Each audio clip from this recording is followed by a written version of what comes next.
ya llegamos al final de la primera epístola de Juan, la primera carta del apóstol Juan, ¿verdad? Esta carta que él escribe a esta iglesia en Éfeso porque habían estado dando unas enseñanzas erróneas. Falsos maestros de la palabra estaban enseñando equivocadamente acerca de la persona de Jesús y su obra, también del amor al prójimo y otras enseñanzas más que estaban equivocadas.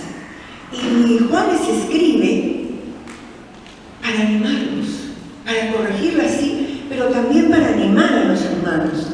Y es por eso que a esta prédica le he puesto confía. Y vamos entonces al primer punto de la prédica, y que es confianza en el testimonio. Confianza en el testimonio.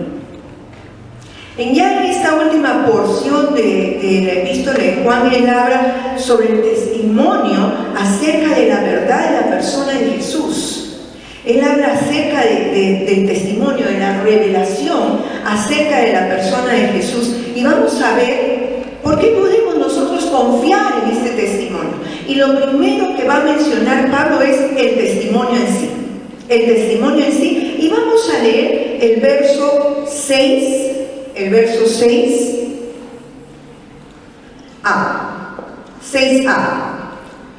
Y vamos a mantener nuestras Biblias ahí en Primera de Juan. Voy a mencionar algunos otros versículos, pero mantengámonos en el capítulo 5 de Primera de Juan. Vamos a estar terminando esta epístola. Dice en el verso 6a: Este es Jesucristo, que vino mediante agua y sangre, no mediante agua solamente, sino mediante agua y sangre. Y para poder enseñar esta parte, para poder estudiar esta parte, este verso, vamos a recordar lo que decían los gnósticos, que eran los falsos maestros que estaban enseñando erróneamente acerca de la persona de Jesús y trastornando así la iglesia. Entonces dice que estas personas enseñaban que Jesucristo recién era divino cuando era bautizado, después del bautismo. Eso es lo que ellos estaban enseñando, que Jesús era divino después del bautismo y que antes de morir en la cruz, la divinidad otra vez lo dejaba y quedaba solamente Jesús el hombre. Y Juan les dice: esto es falso, les dice Juan. Y esta es la revelación, dice, de Jesucristo, ¿no? Que Jesús fue Dios desde el principio. Era Dios hecho hombre. Y cuando Él entra por las aguas del bautismo, antes de ser bautizado, ya era Dios hecho hombre, el Hijo de Dios. Y que cuando murió en esa cruz, murió siendo el Hijo de Dios. Jesús era, en ese momento, nunca dejó de ser Dios hecho hombre, que murió en la cruz. Y les aclara este punto Juan.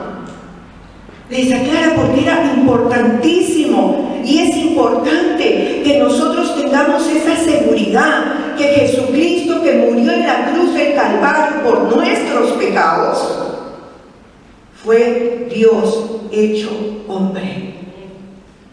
Dios que se humilló y se hizo hombre por amor a nosotros.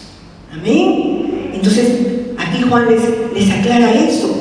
Lo primero que habla en cuanto a la confianza en el testimonio es eso, el mismo testimonio. Así que confía en el testimonio de Jesucristo.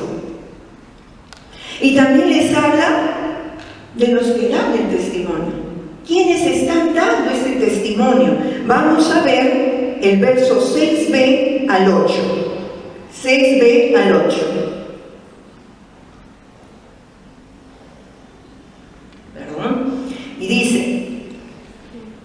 Y el Espíritu es el que da testimonio, porque el Espíritu es la verdad. Porque tres son los que dan testimonio en el cielo: el Padre, el Verbo y el Espíritu Santo, y estos tres son uno. Y tres son los que dan testimonio en la tierra: el Espíritu, el agua y la sangre. Y estos tres concuerdan. Ahora Juan está hablando de los que están dando el testimonio. ¿Quiénes dan este testimonio de que Jesucristo es el Hijo de Dios desde antes de ser bautizado y cuando murió en la cruz del Calvario? Nada menos que el Espíritu Santo, el agua y la sangre. ¿Y qué dice acerca del Espíritu Santo? Dice que da testimonio. Da testimonio. Fijémonos que habla en presente. No dice dio testimonio, dice da testimonio, con lo que nos está enseñando que ahora mismo sigue dando testimonio el Espíritu Santo. ¿De qué? De que Jesucristo es el Hijo de Dios. Jesús es Dios hecho hombre. Él sigue dando testimonio. ¿Y qué cosa va a dar testimonio? Dice, dando testimonio a los creyentes, a cada uno de los que hemos recibido a Jesús en nuestro corazón. Él está dándole testimonio. Da testimonio de que Jesús es el Mesías. El Espíritu Santo nos da testimonio. Si tú has recibido a Jesús en tu corazón, tú tienes esa convicción, ¿verdad? El Espíritu Santo nos está diciendo. Se lo dice a cada creyente y a la iglesia en general.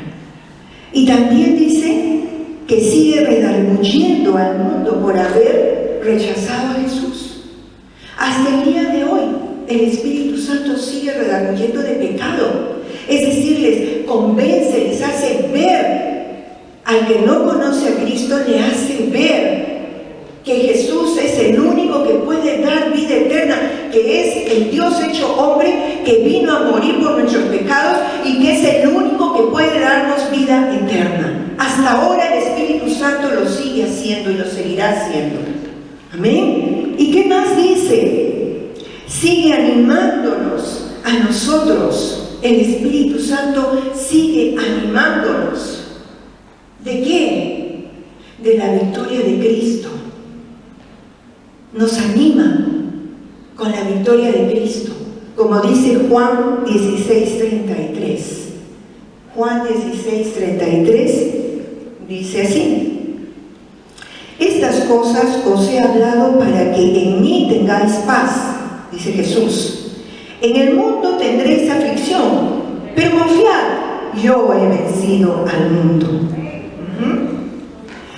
Eso es lo que el Espíritu Santo nos recuerda siempre y nos anima, de que Jesús venció al mundo. ¿Cómo es esto? Jesús vino con un propósito, con el propósito de dar su vida en la cruz del Calvario por ti y por mí. Para eso vino Jesús y lo cumplió. Por eso dice que venció al mundo, porque le trataban de desanimar, insultándolo, rechazándolo. Su misma familia en una oportunidad dijo que estaba loco, pero nada lo detuvo en su propósito de morir en esa cruz para darnos salvación. Y ahora ese Jesús que venció vive en nuestros corazones. Si es que tú has recibido a Jesús, vive en tu corazón y nos ayuda a vencer, a seguir adelante en el camino de Dios, a seguir adelante obedeciendo sus palabras hasta que estemos con Él en su reino. A eso se refiere cuando el Espíritu Santo dice que nos va animando, recordándonos que Jesús venció el mundo y que nosotros también podemos vencer porque vive en nosotros. Amén. Amén. Así que si tú estás pasando por dificultades, tus amistades, compañeros de trabajo o familia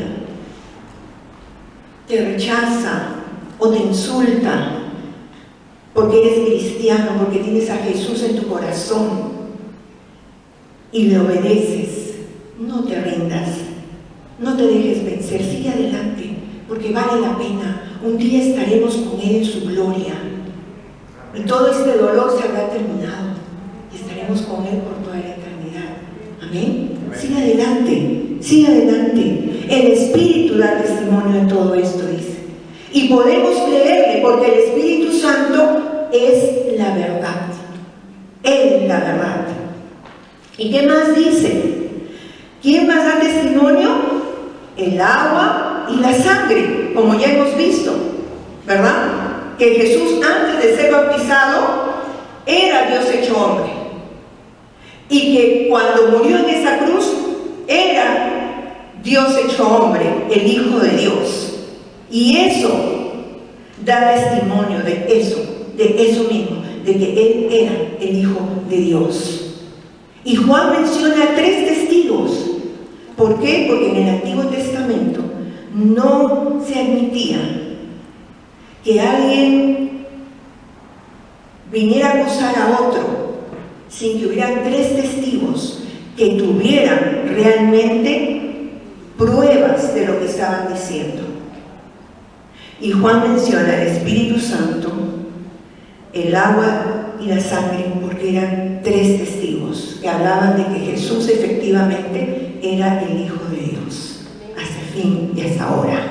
Amén. Entonces podemos confiar en estos testigos. Amén. Pero también va a hablar de la garantía de este testimonio. La garantía de este testimonio. Versos 9 al 10. Vamos a leer versos 9 al 10. Dice: si recibimos el testimonio de los hombres, mayor es el testimonio de Dios, porque este es el testimonio con que Dios ha testificado acerca de su Hijo.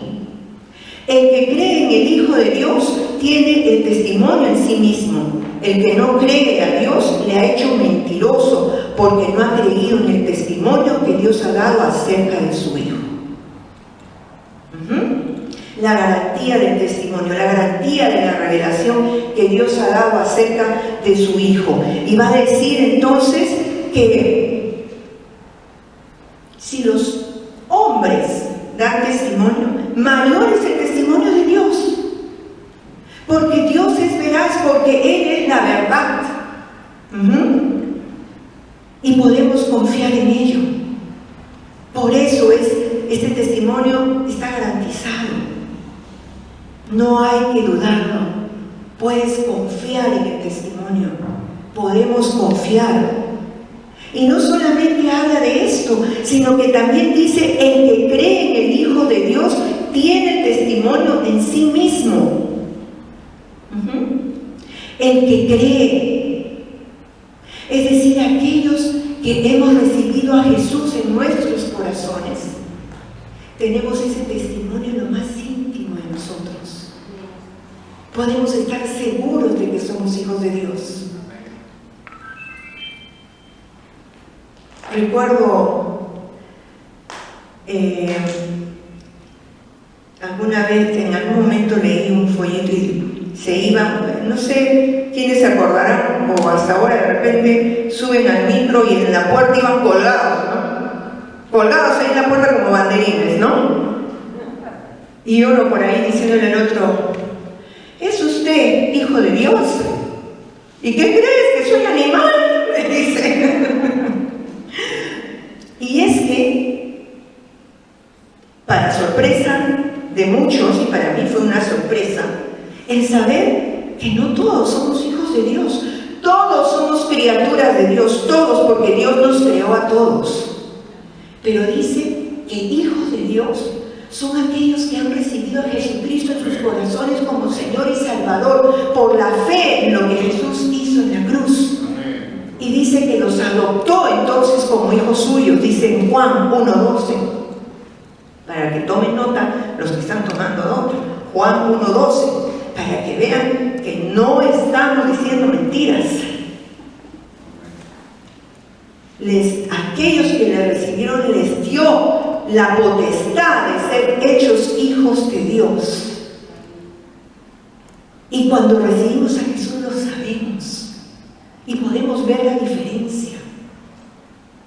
Cuando no conocía yo a Jesús, en verdad que sabías nada más que en tu intelecto de que eras hijo de Dios, pero en tu corazón sentías el vacío que un hijo no siente. Un hijo está seguro de su padre, de su madre. Y cuando recibimos a Jesús en nuestro corazón hay esa convicción de que ya no estamos solos, realmente somos hijos de Dios. Amén. Ese es el testimonio del que cree en Jesús. Y dice más. Vamos a leer primero para corroborar esto, Romanos 8, 16 y 29. Romanos 8, 16 y 29. Dice: el Espíritu mismo da testimonio a nuestro espíritu de que somos hijos de Dios. 29. Porque a los que antes conoció, también los predestinó para que fuesen hechos conforme a la imagen de su Hijo, para que Él sea el primogénito entre muchos hermanos. Dios nos adoptó. Cuando uno recibe a Jesús, Dios nos adopta como hijos, y ahora somos muchos hermanos, muchos hijos de Dios. ¿Y el primogénito quién es? Jesús, el primero. Y eso nos lo dice nuestro corazón. El Espíritu Santo en nosotros nos da la certeza de que somos hijos de Dios, ¿sí? Y por otro lado dice: el que no cree a Dios le ha hecho mentiroso. Es decir, le está diciendo: eres un mentiroso, Dios. Eres un mentiroso. El que no cree en el Hijo está diciéndole a Dios: eres mentiroso. Así de sencillo. Y como consecuencia de no creer el testimonio acerca del Hijo, entonces están en condenación. Como dice Juan 3, 18. Vamos a leerlo, por favor.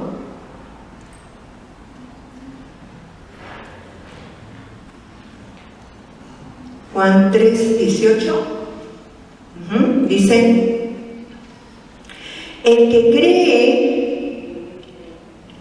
en Él cree no es condenado, pero el que no cree ya ha sido condenado porque no ha creído en el nombre del unigénito Hijo de Dios. Solamente hay dos caminos: la salvación y la condenación. No hay otro. La Biblia, de principio a fin, tú lo lees y no vas a encontrar un término medio. Solo hay salvación y condenación. El que cree tiene salvación. Y dice acá: el que no cree ya fue condenado porque no creyó. Entonces vemos que este testimonio tiene garantía. Dios mismo lo dice. Y cada hijo de Dios en su interior lo sabe. Y finalmente dice: el resultado de creer el testimonio. Vamos al verso 11 y 13. Verso 11 y 13, podemos confiar en ese testimonio. Y dice, verso 11 al 13 dice: y este es el testimonio que Dios nos ha dado. Y este es el testimonio que Dios nos ha dado, vida eterna. Y esta vida está en su Hijo. El que tiene al Hijo tiene la vida. El que no tiene al Hijo de Dios no tiene la vida. Estas cosas os he escrito a vosotros que creéis en el nombre del Hijo de Dios, para que sepáis que tenéis vida eterna y para que creáis en el nombre del Hijo de Dios. Acá Juan ya finalmente, como un resumen, les está refiriendo a algo importantísimo para el ser humano: su destino final. ¿Qué pasará después de esta vida? ¿Verdad? ¿Cuántas veces nos lo hemos preguntado y cuántas veces hemos escuchado muchos cuentos? Porque hay muchos cuentos acerca de qué pasa después de la muerte, después cuando salimos de esta vida. Pero lo que dice la Biblia, eso es la verdad. Eso es la verdad. Y a ellos les va a decir que tienen vida eterna. ¿Por qué? Porque esa vida eterna se encuentra en Jesús, el Hijo de Dios. Porque Él es la vida. Y si tenemos al Hijo, tenemos la vida, la entrada al cielo. Cuando cerramos nuestros ojos a esta vida, podemos estar seguros que nos vamos a su presencia. Porque Él dio su vida por nosotros. Y si hemos confiado en eso y le hemos entregado nuestra vida, entonces ahí será nuestro paradero final. Y en el verso 13 dice: estas cosas les he escrito para que sepan que tienen vida. Juan estaba preocupado de que ellos lo dudaran, porque les habían venido a enseñar cosas erróneas. Y Juan les está aclarando: tienen vida eterna porque confiaron en Jesucristo, le entregaron su vida. Pero también después va a decir en el verso 12, dice así, como consecuencia, dice así: el que tiene al Hijo tiene la vida, pero el que no tiene al Hijo, dice, no tiene la vida eterna. No la tiene. Lamentablemente, no tiene su entrada al cielo. Es crudo, es difícil, pero es la verdad. Y no porque yo lo digo o nosotros lo decimos, sino porque lo dice la palabra de Dios. Como lo hemos leído, el que no tiene al Hijo no tiene la vida, sino que está en la condenación eterna. ¿Tienes al Hijo? Puedes estar seguro, puedes estar segura de que tu paradero final es el cielo. Pero si no es así, déjame decirte con mucha pena que si no tienes al Hijo, tu paradero final es otro. No porque yo lo diga, lo dice la Biblia y ya lo hemos leído. La condenación eterna. Pero para los hijos de Dios, entonces, podemos confiar en el testimonio. Confía en el testimonio, en la revelación que Dios nos está dando. Confía. Confía. Y el segundo punto en este pasaje es confianza en la oración. Confianza en la oración. Verso 14 al 17. Y lo primero que dice acerca de la oración Juan es: Dios escucha y responde. Dios escucha y responde. Verso 14 y 15, vamos a leer. Verso 14 y 15, que dice así: y esta es la confianza que tenemos en Él, que si pedimos alguna cosa conforme a su voluntad, Él nos oye, Dios. Y si sabemos que Él nos oye en cualquiera cosa que pidamos, sabemos que tenemos las peticiones que le hayamos hecho. Si tú tenías dudas de que Dios te escuchaba, ahora puedes estar seguro de que sí te escucha. Sí te escucha. Y no solo te escucha, sino que te responde. Solo que hay una condición. Solo una condición. Como hemos leído, es pedir según su voluntad. ¿Y cuál será su voluntad? La podemos encontrar en la palabra de Dios. Para poder saber si yo estoy pidiendo según la voluntad de Dios, tengo que conocer la Biblia, tengo que leerla, tengo que estudiarla.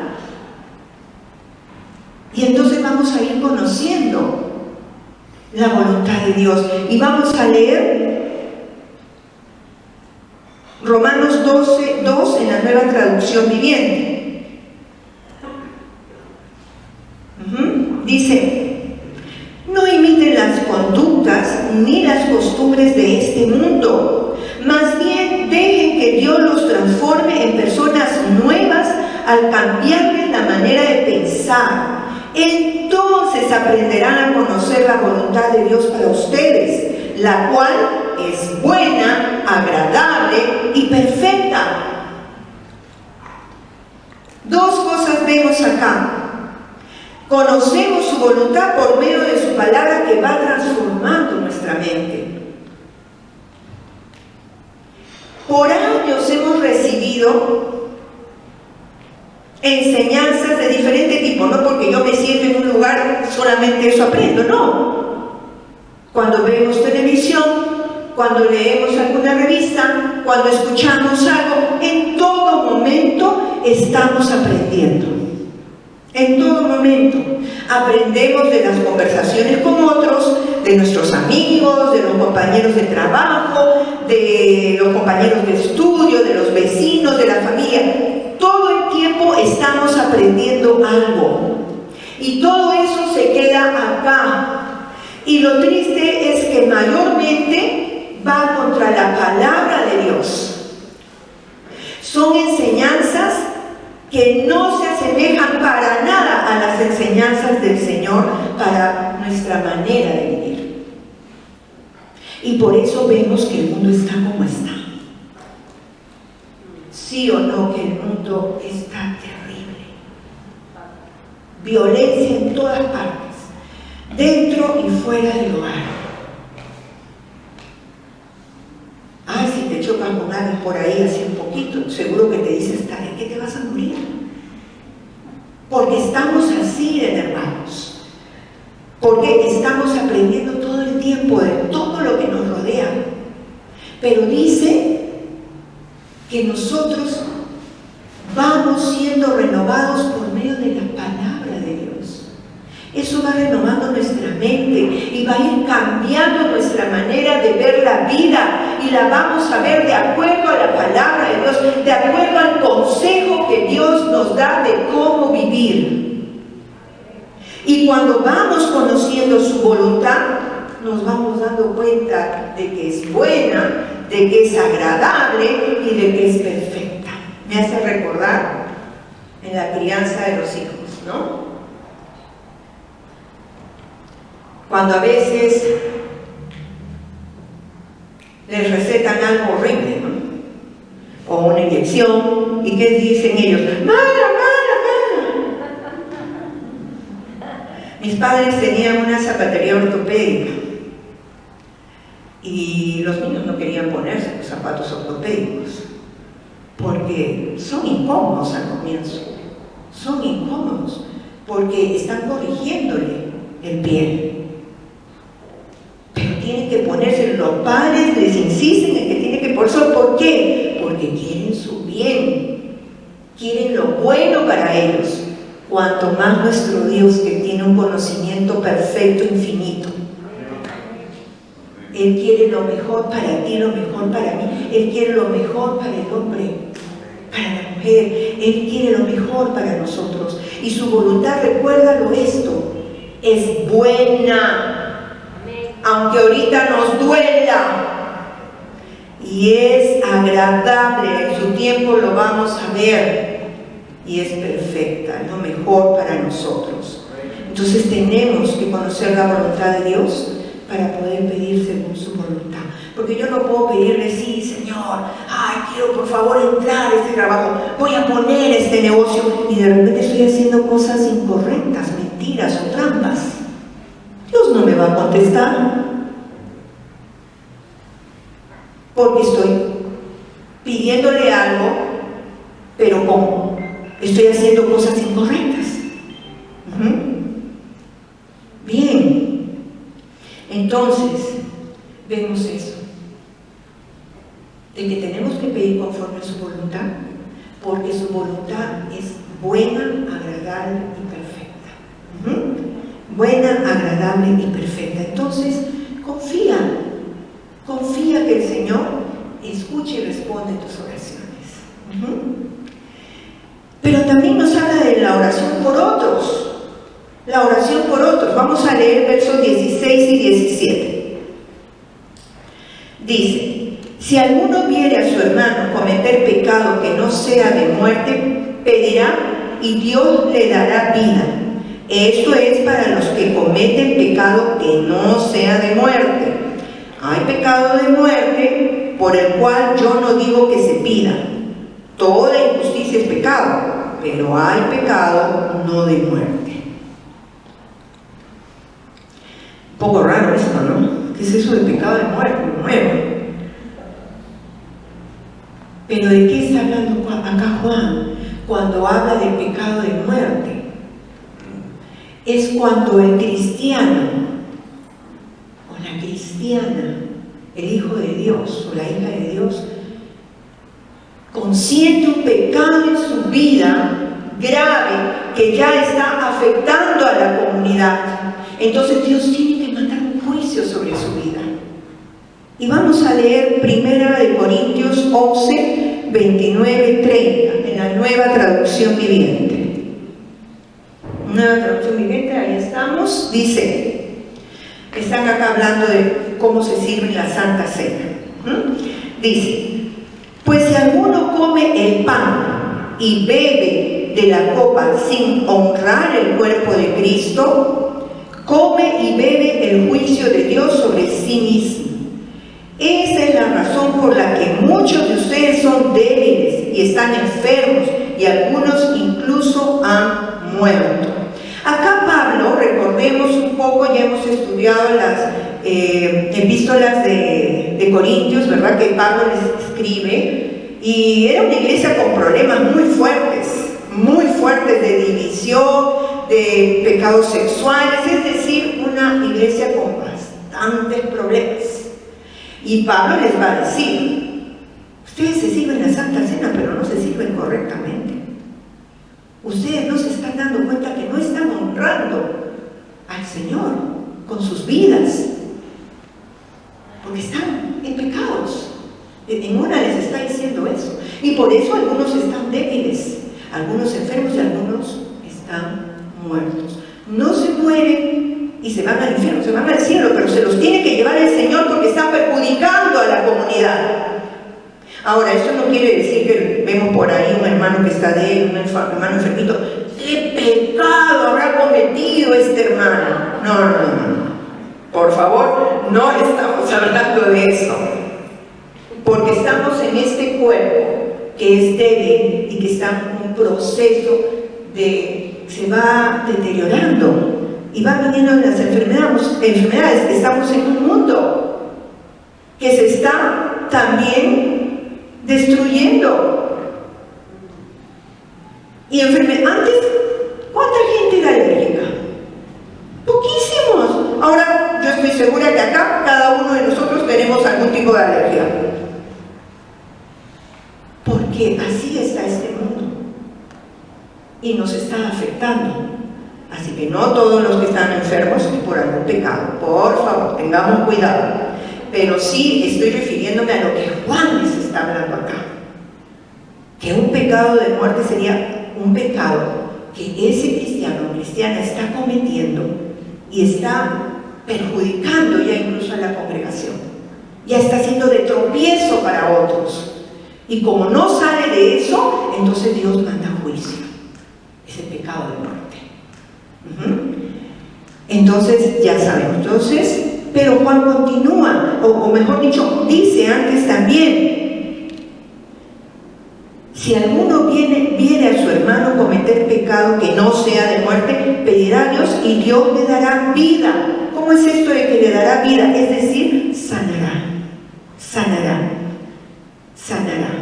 Entonces podemos orar por otros y ellos van a sanar. Dios escucha las oraciones, tanto nuestras oraciones, tus oraciones, como también las oraciones que haces por otros. Y por eso podemos confiar en la oración. Confía en la oración. Dios te escucha y Dios te responde. Y nuestro tercer punto: confianza de que Dios nos guarda. Confianza de que Dios nos guarda. Vamos a ver cómo es esto de que Dios nos guarda. Verso 18. Vamos a leer el verso 18.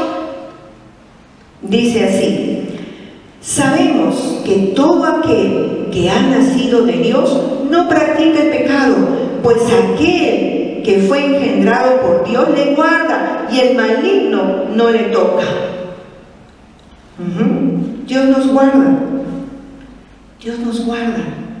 Y acá está diciendo: el que es nacido de Dios, es decir, el que ha recibido a Jesús como Señor y Salvador de su vida, no practica el pecado, dice, ya hemos escuchado en varias oportunidades, ¿no? Porque Juan lo repite en varias oportunidades acerca de la práctica del pecado.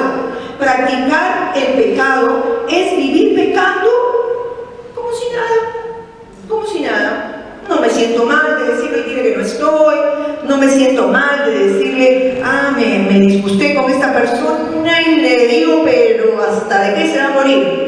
¿No? Y normal, me voy, tranquila, yo no he matado a nadie, no, me voy feliz. Eso es practicar el pecado. Pero dice Juan que el que ha recibido a Jesús no practica el pecado, es decir, no vive así, mintiendo como si nada, ofendiendo como si nada y otras cosas más como si nada. No, el que ha recibido a Jesús trata de obedecer la palabra de Dios, tiene ese deseo en su corazón de obedecer la palabra de Dios. A veces pecamos, sí pecamos, porque la Biblia lo dice y Dios lo dice. El que dice que no peca es un mentiroso. Pero una cosa es pecar y otra cosa es practicar el pecado.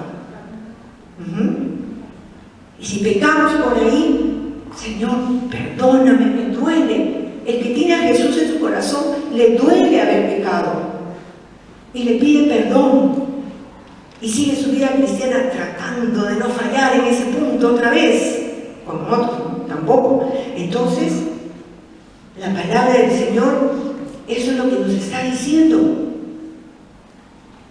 Y dice que el Señor nos guarda.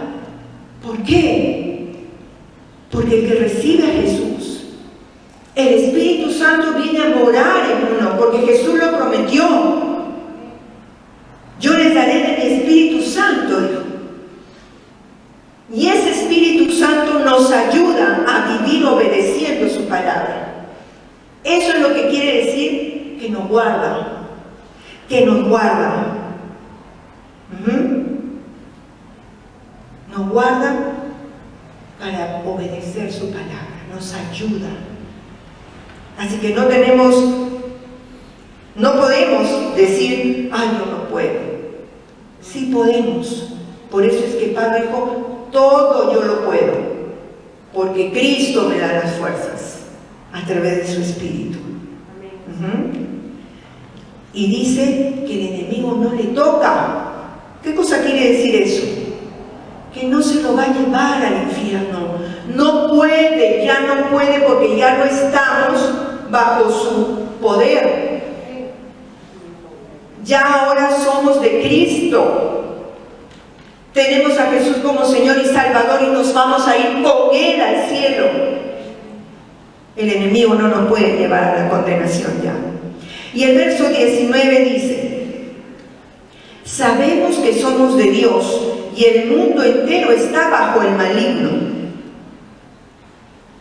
Somos de Dios, es decir, tenemos a Jesucristo, la vida en nuestros corazones, tenemos la salvación, tenemos a Jesús y somos de Dios. Entonces podemos estar tranquilos. Sin embargo, dice, el mundo, es decir, los que no tienen a Jesús en su corazón, los que no han recibido a Jesucristo como Señor y Salvador, va a decir, están bajo el maligno.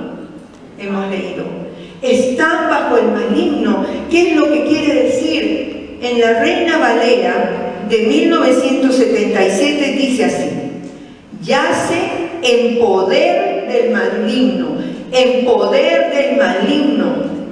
Y es por eso que están bajo Satanás y este los impulsa, los lleva a vivir una vida de pecado, sin que, bueno, pues ya mentí y no le has hecho nada, nadie no has hecho mal, pero mentiste, viviste una vida de mentira, o de repente de resentimientos, o tal vez de griteríos, o de vicios, o tal vez de soledad, de depresión sin salida, de tristeza, de angustias de las que no se puede salir, porque los cristianos sí, a veces estamos angustiados. ¿Qué dijo Jesús? Mi alma está angustiada hasta la pero no puede Satanás dejarnos ahí, porque es el Espíritu Santo que mora en nosotros para sacarnos de esa angustia. Pero el que no conoce a Jesús, dice la palabra, está bajo el poder de Satanás y no pueden salir de esas situaciones. No pueden dejar la vida de pecado, ni pueden dejar una vida de tristeza, de angustias, ansiedades, resentimientos. No se puede. ¿Por qué? Porque están bajo el poder del maligno.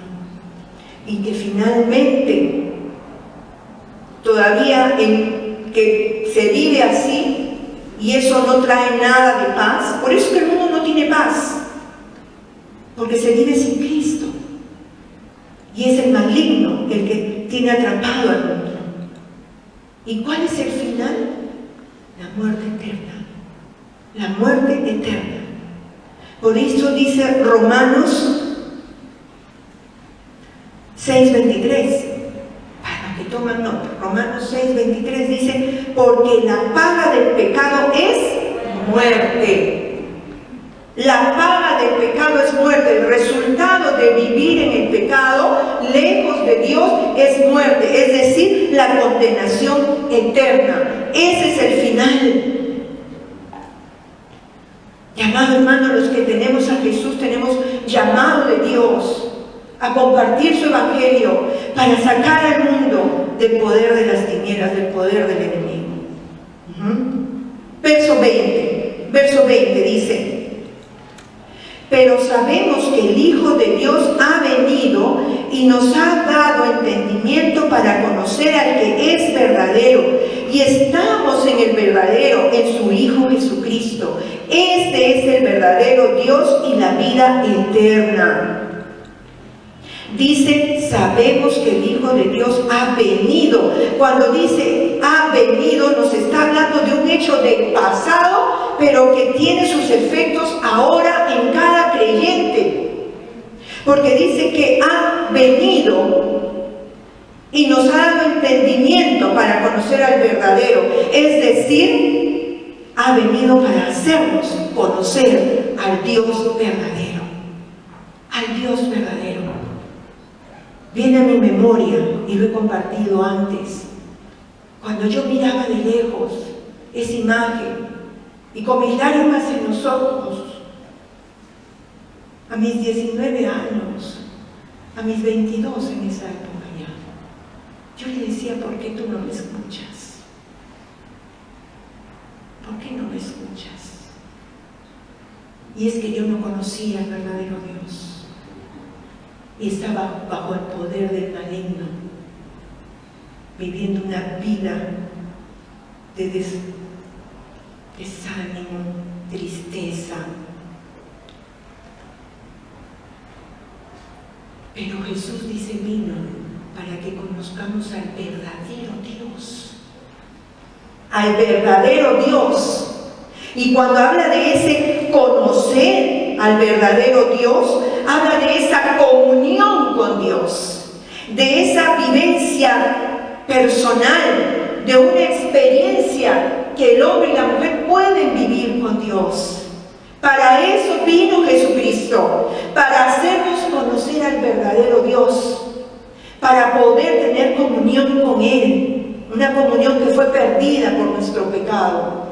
¿Tú no quieres conocer al verdadero Dios? ¡Qué hermoso! Y esa comunión se cultiva. El que recibió a Jesús puede cultivarla cada día.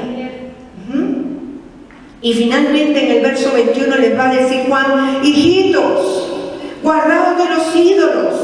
Como un grito de alarma le dice Juan a los cristianos de esta iglesia: cuídense. ¿De qué? De los ídolos. ¿Y quiénes podían ser estos ídolos? Los estudiosos mencionan dos cosas. Podían ser las falsas doctrinas de los falsos maestros, o de los ídolos que en esa época habían en esta ciudad. Esos ídolos paganos. Y que hoy en día podríamos decir que esos ídolos también podemos nosotros seguirlos. Porque un ídolo es un Dios, es aquel que ocupa el primer lugar en nuestra vida. ¿Quién está ocupando el primer lugar en tu vida? Que no te deja que Dios sea el primero. No puede haber otro Dios. Por eso Juan, como una alarma, les dice: cuídense de los ídolos, cuídense de otros dioses que no sea el verdadero. ¿Quién es tu Dios? ¿Quién es el primero en tu vida? A veces puede ser el trabajo, el estudio. No está mal el trabajar y estudiar, pero no puede ser antes que Dios. Puede ser tu misma familia, tus hijos, o tu esposo, tu esposa, tus padres. ¿Quién está ocupando el primer lugar en tu vida? Que no puedes vivir para Dios, que no puedes poner en primer lugar a Dios. ¿Quién? Y hoy día Pablo te dice: confía que Dios te guarda. Confía en su testimonio acerca de Jesucristo. Confía en que Él escuche y responde tus oraciones. Confía que Él te guarda. ¿Y tú qué le vas a decir al Señor? Él dice: hoy es el día de salvación. Hoy. Así dice su palabra. ¿Qué vas a hacer? ¿Vas a dejar que pase? ¿Y vas a quedarte bajo el poder del maligno para seguir viviendo lejos de Dios y que todavía, como se dice para remate, al final, al infierno eterno? Porque así dice la Biblia: cada uno de nosotros está camino a la condenación, porque dice que la paga del pecado es la muerte, y dice que todos hemos pecado, todos, no hay uno solo bueno, ni uno solo, y por ese pecado vamos al infierno. Por ese pecado estamos bajo la condenación, bajo el poder del maligno, y la única manera de salirnos de su poder y de la condenación eterna es Jesucristo. Y hoy día Él te dice: ábreme la puerta de tu vida.